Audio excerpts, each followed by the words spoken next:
I am two things that are highly underestimated. I am a philosopher, and like 3% of Americans, I am living with bipolar disorder. Some people see these two things as directly conflicting, but for me, philosophy has become a very important part of my coping mechanisms. Everyone develops differently, and I went from emotional as a child to moody as a teenager. I would be happy and excited for a few weeks at a time, and then sad and standoffish for weeks or even months at a time. These are classic symptoms of bipolar disorder, but can also be mistaken for just being a teenager, as it was for me for years. I got really good at hiding physical and emotional scars.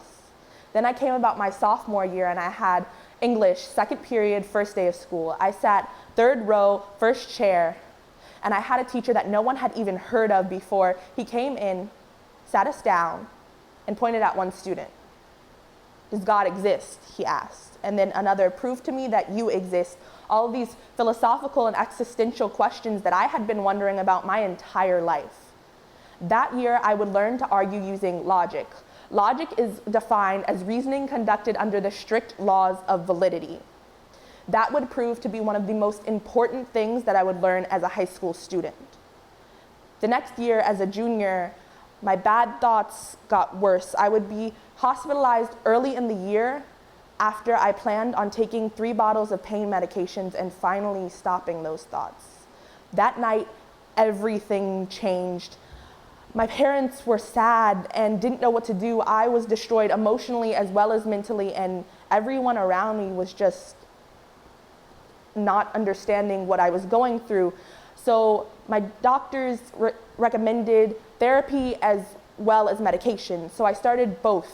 My therapist recommended cognitive behavioral therapy, a type of treatment that is centered around changing one's emotional patterns by recognizing cognitive distortions in order to align emotions more directly with reality. This changes your emotions as well as your behavior in order for you to be a better human being. This cognitive distortions, which are problems with your thought process that makes you believe something that is untrue, sounded a lot like something I had learned in my English and philosophy classes. They sound like logical fallacies, problems with your argument that made your argument logically invalid. So if I could fix my philosophy, why could I not fix my thoughts using the same techniques? Or at least similar. Both CBT as well as philosophy would be able to support me on this as long as I had a good place to start. So I did so with what I think is the most heinous of our crimes as human beings. Jumping to conclusions, also known as a non sequitur. This is when we go from action or interaction to conclusion without any room for actual analysis. For example, I once went to a party, and everyone had already been enthralled in conversations before I got there, but once I got there and nobody entered me into a conversation about video games or something that I wasn't really interested in, I thought, nobody likes me. Over and over again without stopping. Instead of coming to the logical conclusion, I decided to make the claim that made me feel unwanted and unnecessary. So what did I do? I wrote. In one column, I would write what I thought. In the other column, I would write what is actually going on or what was logically happening. This helped a lot. I soon would be able to do this all in my head without as much as a second thought. So what's another one?